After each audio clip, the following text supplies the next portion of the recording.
হরিনারায়ণ চট্টোপাধ্যায়ের লেখা রাত গভীর। দোষ আমারই। বন্ধুর বোনের বিয়ে, যাব আর খেয়ে চলে আসব, এই ঠিক ছিল। কিন্তু গিয়েই মুশকিলে পড়লাম। বন্ধু একান্তে ডেকে হাত দুটো ধরে বলল, উদ্ধার করে দে ভাই, ভীষণ বিপদে পড়েছি। কি আবার হলো? পাড়ার ছেলের দল পরিবেশন করবে ঠিক ছিল, কিন্তু তাদের মধ্যে একদল বেপাড়ার জলসা শুনতে চলে গেছে। লোক কম, তোদের হাত লাগাতে হবে। ঠিক আছে, পাঞ্জাবি খুলে ফেললাম। তারপর কোমরে গামছা বেঁধে লেগে গেলাম কাজে। সব যখন শেষ হলো, রাত 12টা বেজে গেছে। নিজের আর কিছু মুখে দেবার ইচ্ছা ছিল না। একটু দই খেয়ে রাস্তায় যখন পা দিলাম, তখন 12:30। বন্ধু বলেছিল নিমন্ত্রিতদের কারো মোটরে উঠিয়ে দেবে, কিন্তু রাস্তায় নেমে দেখা গেল সবাই চলে গেছে, কোনো মোটরও নেই। বন্ধুকে আশ্বাস দিলাম আমি বড় রাস্তা থেকে একটা ট্যাক্সি ধরে নেব। 12:30 কলকাতার পক্ষে আর এমন কি রাত। রাস্তার মোড়ে গিয়ে দেখলাম এদিকে ওদিকে দুদিকেই ফাঁকা, যানবাহন তো নেই, রাস্তা জনমানব শূন্য। বরাত, আচমকা ফোঁটা ফোঁটা বৃষ্টি পড়তে শুরু করলো। বিরক্তিকর। বৃষ্টির ফাঁকে ফাঁকে রাস্তার আলোগুলো বেশ নির্জীব নিষ্প্রভ। পিছিয়ে একটা দোকানের আড়ালে দাঁড়াতে গিয়েই বিপত্তি। একটা কালো কুকুর শুয়েছিল। দেখতে না পেয়ে একেবারে তার পেটের উপর পা চাপিয়ে দিতেই কুকুরটা বিকট স্বরে চিৎকার করে উঠল। গেছি রে বাবা, লাফিয়ে রাস্তার কাছে আসতেই চোখে পড়ে গেল অনেক দূর থেকে একজোড়া আলো এগিয়ে আসছে। মরিয়া হয়ে রাস্তার মাঝখানে দাঁড়ালাম। বাস, লরি, ট্যাক্সি, প্রাইভেট গাড়ি যাই হোক না কেন, 2 হাত তুলে থামাবো। তা না হলে সারাটা রাত এইখানেই দাঁড়িয়ে থাকতে হবে, কিংবা পিছু হেঁটে নিমন্ত্রণ বাড়ি গিয়ে বন্ধুকে ঘুম থেকে তুলে বিব্রত করতে হবে।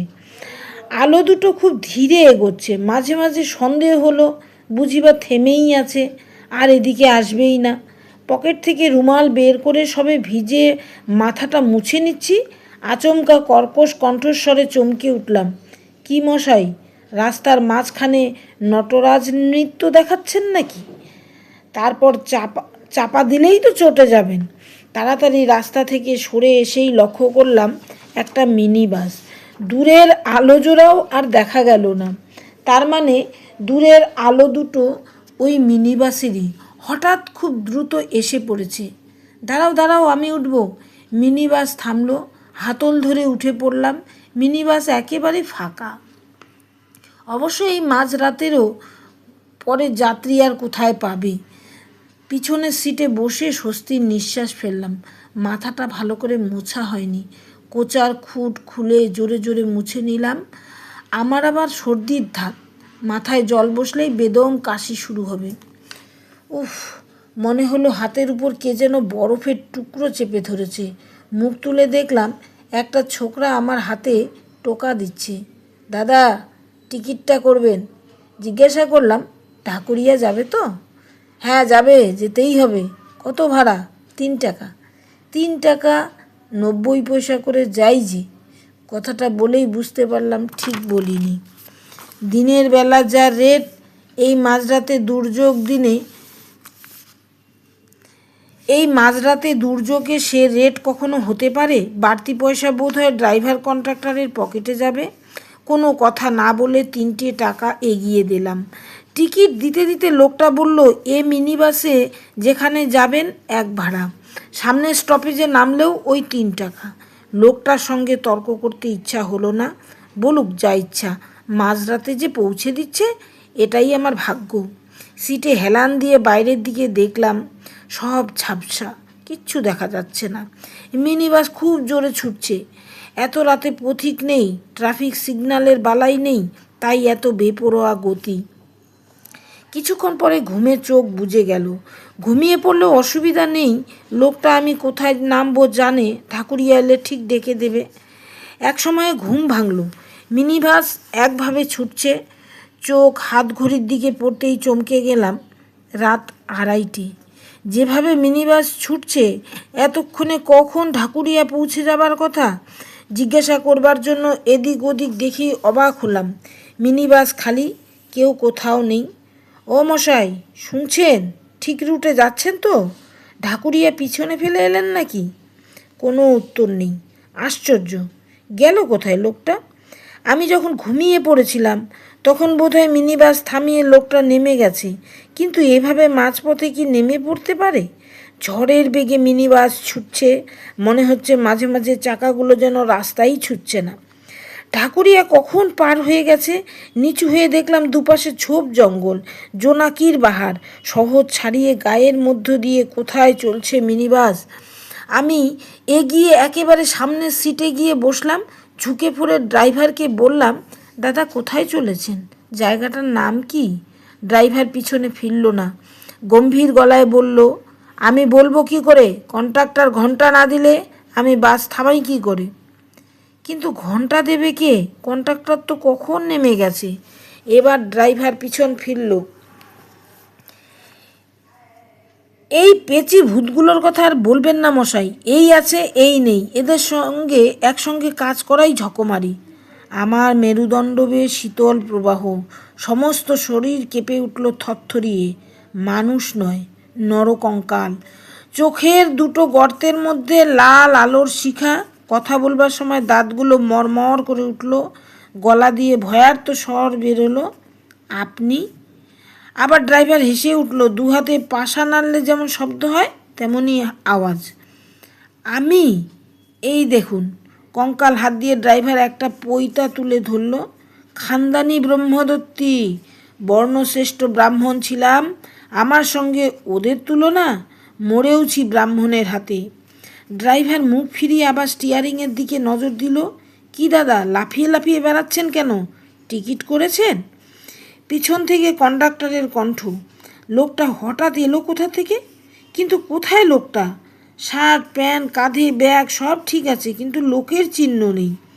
আচ্ছা, ভুতুরে মিনি বাসে উঠেছি তো, এখন প্রাণ নিয়ে বাড়ি ফিরতে পারলে হয়। পকেট থেকে টিকিট বের করে দেখালাম, গলায় সাহস এনে বললাম, কোথায় ছিলেন এতক্ষণ? কোথায় থাকবো? সিটের তলায় একটু ঘুমিয়ে নিচ্ছিলাম। ঘুম হবার কি আর জো আছে? তারপর লোকটা পাশে বসলো। লোকটা বসলো মানে তার জামা কাপড় বসবার ভঙ্গি করলো। আপনাকে কি বলছিল ভৈরব ভট্টাচার্য? আমি অবাক, দেহ অদৃশ্য অথচ কণ্ঠস্বর কানে আসছে। জিজ্ঞাসা করলাম, ভৈরব ভট্টাচার্য কে? ওই যে বাস চালাচ্ছে, বামনাই দেখাচ্ছিল বুঝি। যে আসে তাকেই পৈতা তুলে দেখায়। আজকাল আবার পৈতার কোনো মান সম্মান আছে নাকি? ওর জন্যই তো আমার এই অবস্থা। কীরকম? লোকটা ব্যাগটা কাঁধ থেকে কোলের উপর রাখলো, বেশ জুৎসই করে যেন বসলো। তারপর বলতে শুরু করলো, স্টিয়ারিং ধরলে ভৈরবের আর জ্ঞান থাকে না। তখন মিনিবাস না উড়োজাহাজ কী চালাচ্ছে ভুলেই যায়। কতবার সাবধান করেছি, কিন্তু কে শুনে কার কথা? 5-6 বছরের বাচ্চা হাতে মুড়ির ঠোঙা রাস্তা পার হচ্ছিল, দিয়ে দিলে তাকে চাপা, ব্যাস চারিদিক থেকে লোক ঘিরে ফেলল। আদলা ইটের বৃষ্টি শুরু হলো মিনি বাসের উপর। চায়ের দোকান থেকে এক টিকিওয়ালা বামুন বের হয়ে এলো, হাতে লোহার রড, একেবারে সোজা ভৈরবের মাথায়। আর শব্দটি করতে হলো না, স্টিয়ারিংয়ের উপর নেতিয়ে পড়ল। আমি দরজা দিয়ে পালাবার চেষ্টা করছিলাম, থান ইট এসে লাগলো আমার চোয়ালে।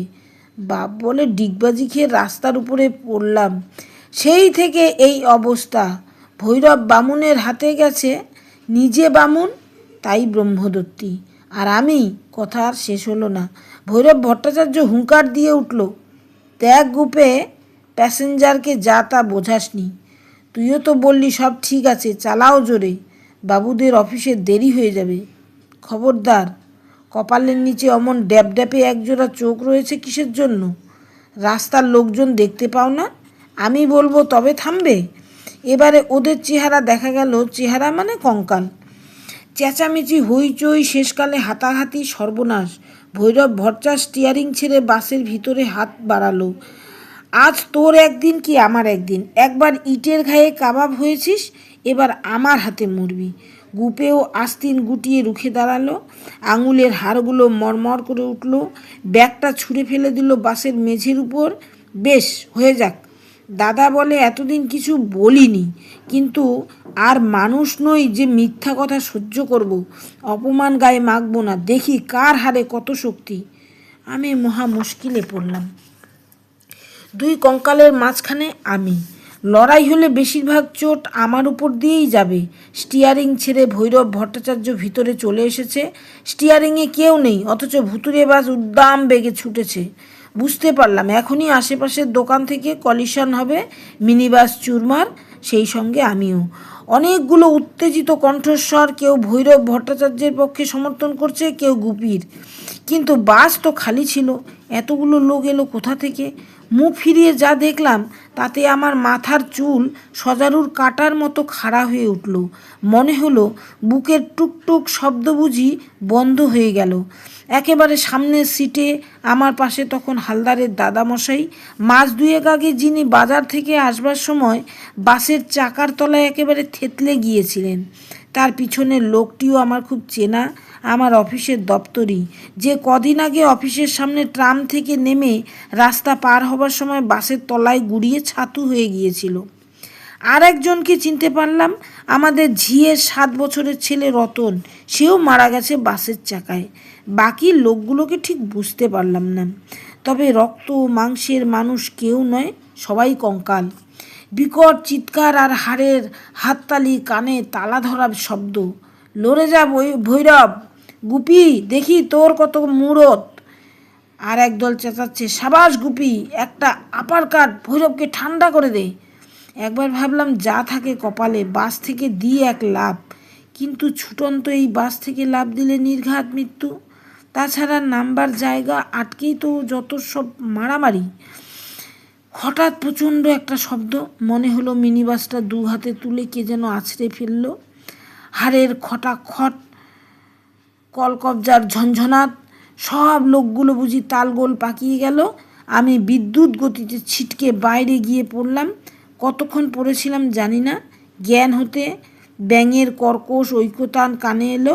বুঝতে পারলাম পুকুরের ধারে পড়ে আছি। নরম মাটিতে পড়েছি বলে তেমন আঘাত পাইনি। দেহের কোথায় চোট লেগেছে হাত বুলিয়ে দেখতে গিয়েই চমকে উঠলাম। এক তিল মাংসও কোথাও নেই, কেবল হাড় আর হাড়। স্বপ্ন দেখছি নাকি? চোখে হাত দিতেই হাত ভেতরে ঢুকে গেল। চোখ নেই, বিরাট দুটি গর্ত। অনেক কষ্টে কঙ্কাল দেহটা নিয়ে উঠে দাঁড়ালাম। বন্ধুরা, যদি আমার গল্প ভালো লেগে থাকে তাহলে এই চ্যানেলটিকে লাইক করে দিও এবং সাবস্ক্রাইব করে দিও। তোমাদের লাইক পেলে মনটা খুব ভরে যায় আনন্দে। ধন্যবাদ।